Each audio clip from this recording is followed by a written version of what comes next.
So the doubt is in question number 7. So doubt से start कर लेते हैं. क्वेश्चन नंबर 7 था कि दो इंडिविजुअल हैं, one is Ravi and other was I believe Sonia, right. Ravi को टाइम लग रहा है कितना बताओ? 12 मिनट्स. सोनिया को 18 मिनट्स कंप्लीट अराउंड. ठीक है. तो कह रहे हैं, ध्यान से सुनो Mandisha, they both starting from a same point and कोई ग्राउंड लगा रहे हैं. रवि को 12 मिनट लग रहे हैं, इसको 18 मिनट लग रहे हैं. तो कह रहे हैं जो अगर एक टाइम पे स्टार्ट करते तो वापस से स्टार्टिंग पॉइंट पे कम मिलेंगे. मैंने कहा देखो क्वेश्चन का सेंस क्या है. क्वेश्चन कह रहा है देखो आप सोचो कि भाई 12 मिनट बाद क्या होगा. 12 मिनट बाद रवि यहाँ पहुँचेंगे, लेकिन तब सोनिया यहाँ होगी क्या? नहीं. रवि थोड़ी देर बाद यहाँ निकल जाएंगे, कुछ यहाँ पहुँच जाएंगे, तब सोनिया यहाँ पहुँचेगी. अरे दोबारा स्टार्टिंग पॉइंट पे कब पहुँचेंगे? तो आप मुझे बताओ वो क्या पूछना चाह रहा होगा मंदिशा. वो कम से कम कितनी देर बाद पहुँचेंगे स्टार्टिंग पॉइंट पे एक साथ, ये ज़्यादा से ज़्यादा कितनी देर बाद पहुँचेंगे? ज़्यादा से ज़्यादा तो जिंदगी भर पहुँचते जाएंगे. एक बार पहुँचेंगे, दूसरी बार पहुँचेंगे, तीसरी बार पहुँचेंगे, चौथी बार. कभी रुकेंगे क्या? नहीं. तो क्या पूछना चाह रहा है? कम से कम. तो कम से कम यानी हमें क्या निकालना पड़ेगा? इनका LCM, लोवेस्ट कॉमन मल्टीपल. निकाल के देखो LCM, नहीं पता कैसे निकालना है. समझ गए? ठीक है. सो एट द वेरी एंड हमने एक थ्योरम डिस्कस करी थी. नोटबुक में एक थ्योरम भी लिखी थी हमने, जिस थ्योरम में हमने लिखा था कि अगर एक नंबर है, एक प्राइम नंबर है P प्राइम नंबर था और A स्क्वायर था, ये A प्राइम नंबर था और P स्क्वायर था. P प्राइम नंबर था. तो हमने पढ़ा था कि एक P प्राइम नंबर है जो A स्क्वायर को डिवाइड करता है, तो P क्या करेगा? A को भी डिवाइड करेगा. ठीक है. ये हमने पढ़ा था. एक एग्जांपल पे डिस्कस किया था हमने कहा था जैसे कि मान लेते हैं 16 किससे डिविजिबल है? 2 से. 16 का रूट क्या होता है? 4. तो 4 भी किससे डिविजिबल है? 2 से. तो अगर किसी नंबर का स्क्वायर किसी प्राइम नंबर से डिविजिबल है तो वो नंबर भी उस प्राइम नंबर से क्या होगा? डिविजिबल होगा. This was the theorem. आज हमें एक बड़े ही इंपॉर्टेंट क्वेश्चन से स्टार्ट करना है. Question I will say it is kind of a theoretical question where all the steps will remain same. आपको सारे स्टेप्स को काइंड ऑफ रिमेंबर रखना है एंड जो भी वैल्यूज आएंगी वो अकॉर्डिंगली चेंज करनी है. एक एग्जांपल से डिस्कस करते हैं कि क्या क्वेश्चन. हम कॉन्ट्राडिक्टरी मेथड पढ़ने वाले हैं. आपके पास क्वेश्चन आएगा लिखिए sir, prove that root 2 is irrational. Prove that root 2 is irrational. बच्चों जो इस साल 9th का सिलेबस चेंज हुआ है, उस 9th के सिलेबस में यही same to same topic add हुआ है कि प्रूफ करो दैट रूट 2 क्या होगा? इररेशनल. तो जो 9th में बच्चे आए होंगे वो भी सेम चीज पढ़ेंगे और आप भी सेम टू सेम चीज पढ़ रहे हो कि रूट 2 को इररेशनल कैसे प्रूव किया जाता है.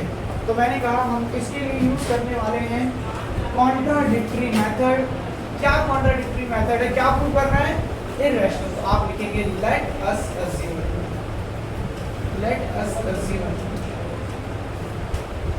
Root 2 is rational. आप क्या मान लो? रूट 2 क्या है? रैशनल. बच्चों अगर रूट 2 रैशनल है, रैशनल नंबर्स कौन से नंबर्स होते हैं? That can be written in the form of P by Q. तो हमने कहा कि let us assume that root 2 is rational, so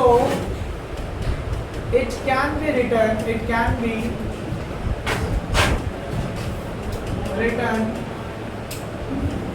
as P by Q. Q is not equals to 0 where बस इतना. Q is not equals to 0.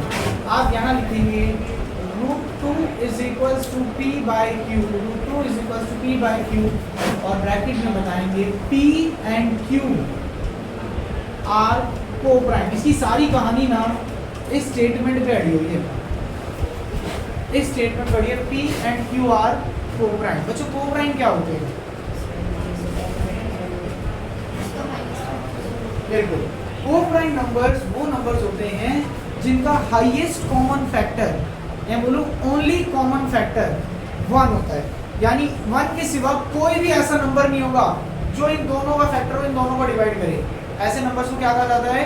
Coprime. जैसे मैंने कहा sir 2/6, क्या ये कोप्राइम है? द आंसर इज नो, क्योंकि ये भी 2 से डिविजिबल और ये भी 2 से डिविजिबल है, तो ये कोप्राइम नहीं। लेकिन अब क्या बन गया? 1 और 3। क्या अब ये कोप्राइम है? यस। अब इनका कॉमन फैक्टर सिर्फ और सिर्फ क्या है? 1। तो अब ये नंबर्स क्या होगा? कोप्राइम। तो हमने कहा √2 को मैं क्या लिख सकता हूँ? P/Q, where P and Q are coprime. P और Q क्या है? कोप्राइम। तो बच्चों इसके बाद नेक्स्ट स्टेप आपको करना है squaring both side. Squaring both sides, आपको दोनों तरफ क्या कर देना है? स्क्वायर कर देना है। आप मुझे बताइए, यहाँ हो जाएगा √2 का स्क्वायर, वहाँ हो जाएगा P/Q का स्क्वायर। बच्चों बोलो √2 का स्क्वायर कितना होता है? 2। P का स्क्वायर P स्क्वायर, Q का square Q square. Q square यहाँ डिवाइड में यहाँ आएगा मल्टीप्लाई, तो 2Q square is equals to P square. 2 यहाँ मल्टीप्लाई वहाँ जाएगा डिवाइड, तो Q square is equals to P square by 2। P square by 2। P square by 2 मतलब P स्क्वायर किससे डिविजिबल है?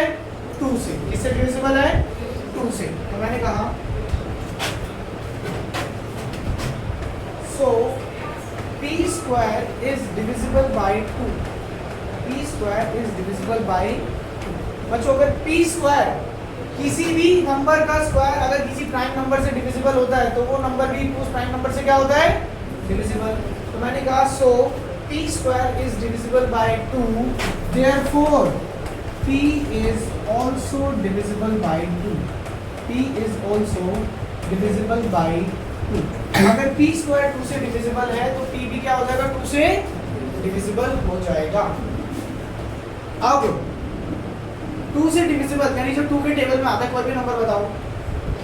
4, 2 2 4, यह हो सकता है 2 3 6, यह हो सकता है 2 4 8, कुछ भी हो सकता है। 2 into समथिंग, 2 into समथिंग। तो आप लेट करोगे,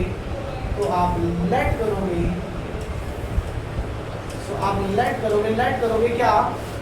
late P is equals to 2 into anything. मैं मान लेता हूँ 2C। क्या मान लेता हूँ? 2C। तो अब आप P की जगह क्या पुट करेंगे? 2C, क्योंकि 2 का मल्टीपल है ना, तो 2 into समथिंग। तो Q square is equals to P की जगह क्या पुट करना है? 2C। 2C, तो 2C का square by 2। Q square is equals to 2 का स्क्वायर होता है 4, C का स्क्वायर होता है C स्क्वायर, नीचे 2, 2 1 2 2 4। आप देखेंगे 2 यहाँ मल्टीप्लाई में लेफ्ट साइड आएगा डिवाइड, यानी क्या बना? बोलो क्या? ये बना Q स्क्वायर बाय 2। क्या बना? Q square by 2 is equals to C square. अब इसका मतलब क्या है? Q square is divisible by 2। Q square किससे डिविजिबल है? 2 से। तो मैं यहाँ लिखूंगा Q square is divisible by 2, divisible by 2। बच्चों अगर Q स्क्वायर 2 से डिविजिबल है तो बताओ क्या Q डिविजिबल नहीं होगा? Q भी डिविजिबल होगा। Hence Q is divisible by 2, यानी P भी 2 से डिविजिबल है और Q भी 2 से डिविजिबल है। दोनों के दोनों किससे डिविजिबल है? 2 से। लेकिन हमें तो पता था P और Q कैसे हैं? कोप्राइम। तो क्या ऐसा पॉसिबल है? ऐसा पॉसिबल नहीं है। मैंने कहा सो बोथ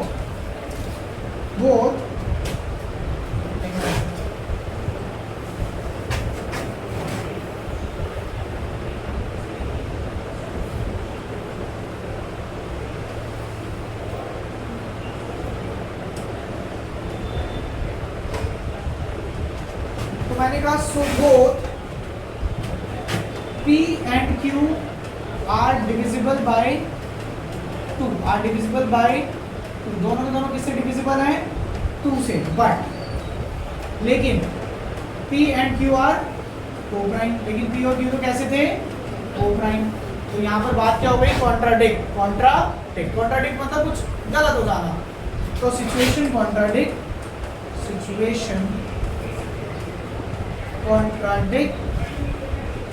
सिचुएशन अगर कॉन्ट्राडिक्ट हो गई तो जो हमने अज्यूम करा था वो स्टेटमेंट क्या हो गई?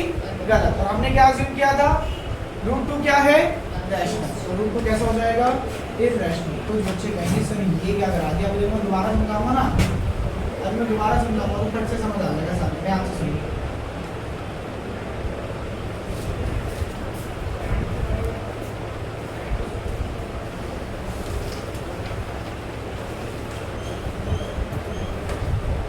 situation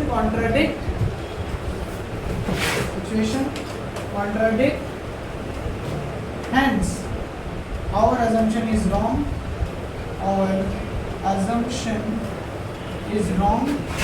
हमारी assumption क्या है? गलत है। और हमारी assumption क्या थी? रूट टू क्या है? रैशनल। अब रूट टू इज irrational। इस तरीके से आपको करना है। मैं दोबारा से समझा रहा हूँ, please stop writing and pay attention on the board, क्योंकि this is the whole concept. आपको मैं बताऊँ, इन शॉर्ट याद रखना है सारा कि आप क्या करोगे। आप ये सारे स्टेप्स याद रख लोगे और टाइम के साथ जब रिक्वायरमेंट पड़ेगी तो आप क्या करते जाओगे, आप इन्हें रिपीट करते जाओगे, नंबर चेंज करोगे।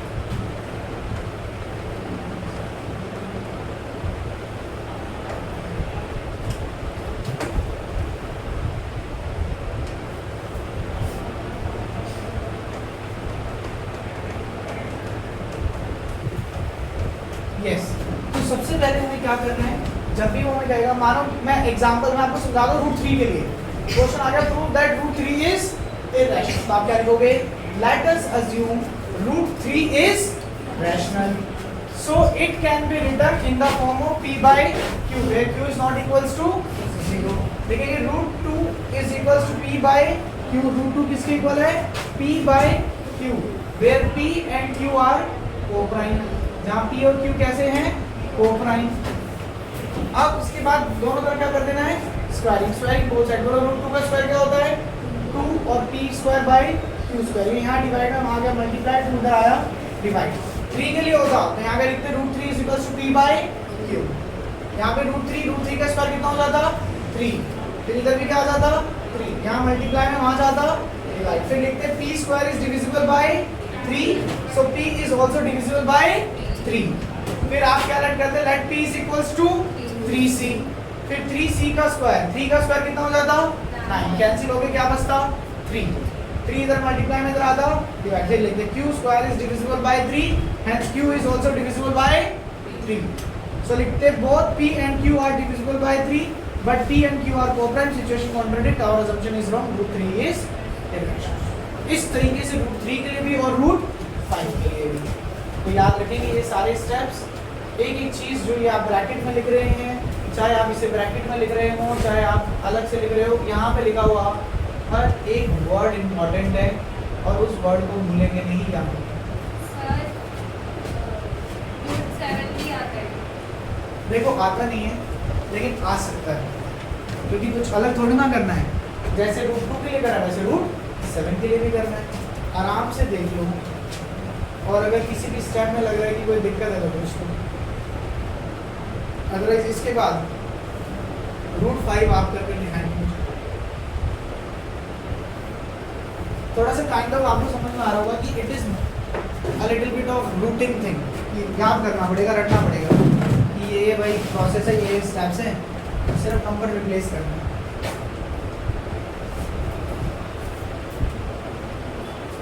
ठीक है, किसी स्टेप में वैसे डाउट लग रहा है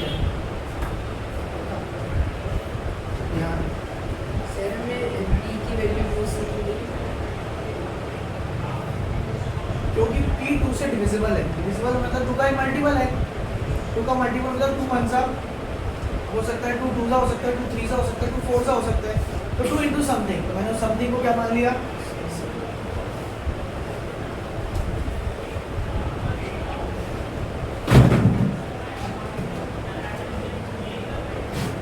तीन नंबर का आता है, p के 3 नंबर है।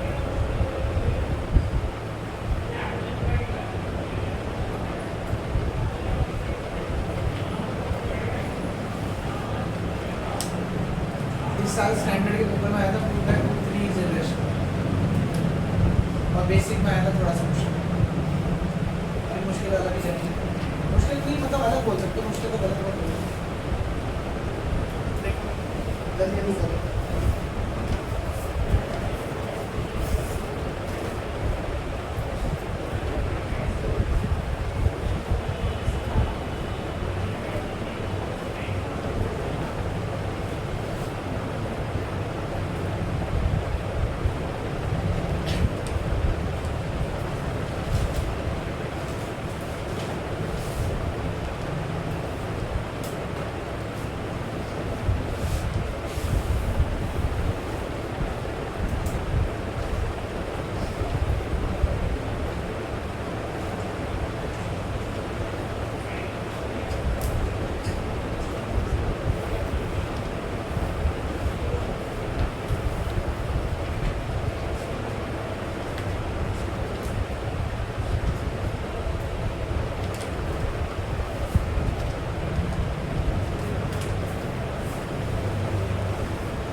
हो गया सारा लिख लिया very fast. Alright, so if you are done with root 5, so the next challenge that we are having, they will say prove that prove that 3 minus 2 root 5 is irrational given that root 5 is irrational.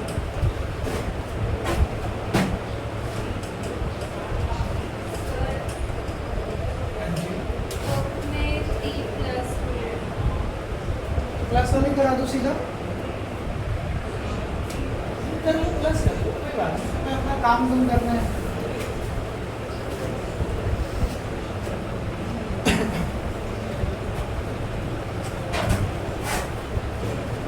अब बच्चों ये दो तरीके से question आ सकते हैं पहला जिसमें अभी मैंने यहाँ पे स्टेटमेंट लिख दी given that root 5 is irrational यानी हमें रूट 5 इररेशनल गिवन है और दूसरी कंडीशन ऐसी होगी जिसमें रूट 5 इररेशनल गिवन नहीं होगा, यानी मानो 3 या 4 नंबर का क्वेश्चन आ जाए और प्रूव करना 3 या 5 नंबर का प्रूव करना हो ये, तो आप इररेशनल रूट 5 को भी अलग से प्रूव कर दिखाओगे जैसे अभी करा है। लेकिन अभी हम उस सिचुएशन में नहीं जा रहे, अभी हम जा रहे हैं कि हमें सिर्फ प्रूव करना 3 + √2 √5 कैसा है, इररेशनल है। तो ये थोड़ा सा अलग है, इसको ध्यान से देखना। मेथड वही है, लेट अस अज्यूम, हम मान लेते हैं 3 + 2 √5 इज रैशनल। तो अगर रैशनल है तो 3 + 2 √5, तो बच्चों में क्या लिख सकता हूँ, p/q, जहाँ पे p and q are coprime. बच्चों कोप्राइम तो है एंड इंटीजर्स है, कोप्राइम और साथ में क्या है, इंटीजर। इंटीजर सर पिछले केस में भी थे, चाहो तो वहां पे भी मेंशन कर सकते हो, कोई दिक्कत नहीं, ठीक है। पॉजिटिव इंटीजर है बेसिकली। तो क्या करना है, जब भी आपको ऐसी सिचुएशन मिलेगी तो क्या करना है आपको ना बच्चों, यहाँ पे सिर्फ और सिर्फ रूट वाले नंबर को छोड़ना, बाकी सब कुछ राइट साइड ले जाना। तो सबसे पहले मुझे बताओ, 2 यहाँ मल्टीप्लाई में है, राइट साइड डिवाइड में ले जाऊँ क्या, बोलो। लेफ्ट साइड 2 मल्टीप्लाई में, राइट साइड डिवाइड में ले जाता हूँ, देखता हूँ p/2q, बताओ सही है गलत है, बोलो। अरे कुछ तो बोलो, मैं ये फोन को तोड़ना पढ़ा रहा हूँ, मैं पढ़ा रहा हूँ। गलत सर, गलत क्यों है सर, पहले 3 को लेके जाना पड़ेगा, 3 प्लस का यहाँ जाएगा माइनस। सर क्या 2 पूरे के मल्टीप्लाई में, नहीं पूरे के मल्टीप्लाई में होता तो जा सकता था, ऐसे नहीं जाएगा। 3 यहाँ प्लस का है, वहाँ जाएगा -2 √5 = p/q -3। डिनोमिनेटर अलग है तो क्या करना पड़ेगा, एलसीएम लेना पड़ेगा। तो 2 √5 एलसीएम का आएगा q, p as it is, p × 1 p, 3 × q, 3 × 2 multiply में है, वहाँ जाएगा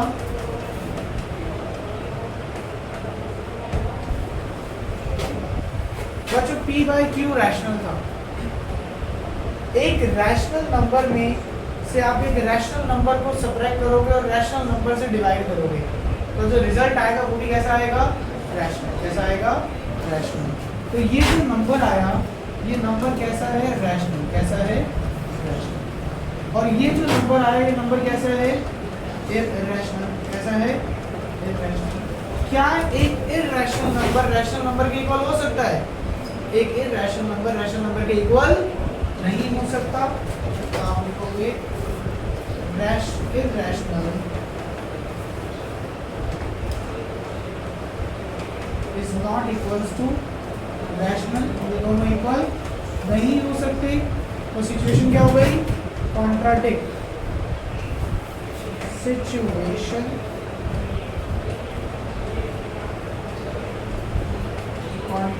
सिचुएशन कॉन्ट्राडिक्ट हो गई।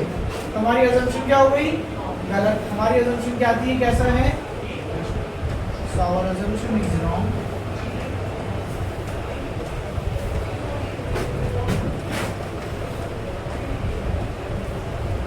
हमारी अजम्पशन क्या है, रॉन्ग है।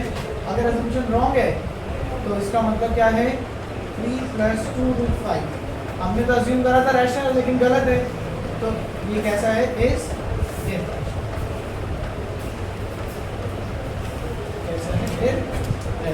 तो अगर अकेला आ जाए √2 तो वैसे करना है, अकेला आ जाए √3 या √5 तो वैसे करना है, उसके साथ कुछ भी आ जाए। अगर बच्चों सिर्फ ये होता प्रूव दैट 2 √5 इज इररेशनल, तो भी सेम तरीके से करते। 2 मल्टीप्लाई में आया, डिवाइड सीधा लिखते, ये रैशनल और वो क्या है, इररेशनल। और रैशनल नंबर इररेशनल नंबर के इक्वल नहीं हो सकता। Situation contradict, our assumption is wrong. बताइए कोई, आराम से नोट डाउन कर लीजिए। और इसके बाद मैं पूरा करने वाला हूँ आप लोगों के साथ कुछ, तो मैं आपको बता दूँ, पहले नोट डाउन कर लीजिए। आओ तुम्हें मैं बताता हूँ कि अब आपका काम क्या है। आपका काम बड़ा सिंपल है। आपके पास बुक्स हैं, पढ़ने समझने वाले हो आप बच्चे।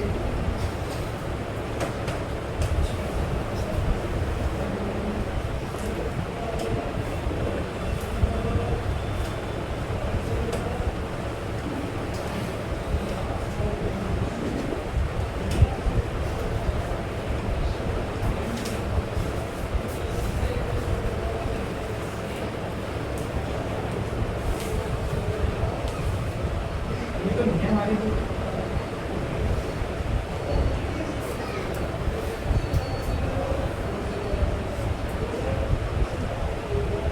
ये भी नहीं है।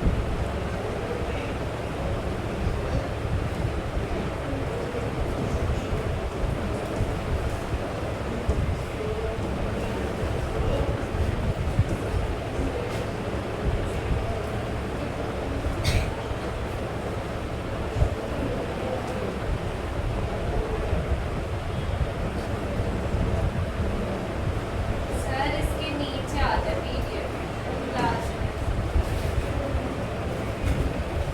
मॉडल बच्चे सब जानते हैं।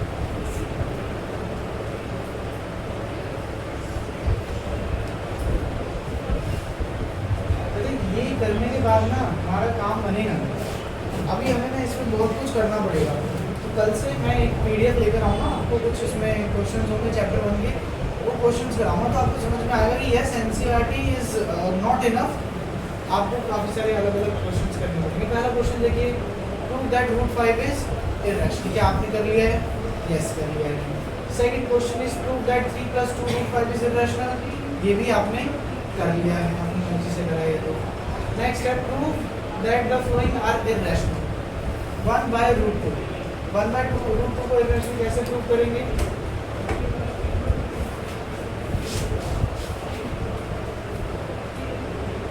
√2 को इररेशनल प्रूव करेंगे। जो सेकंड क्वेश्चन जिस तरीके से करा ना उसी तरीके से क्या बोलेंगे कि 1/√2 किसके इक्वल है?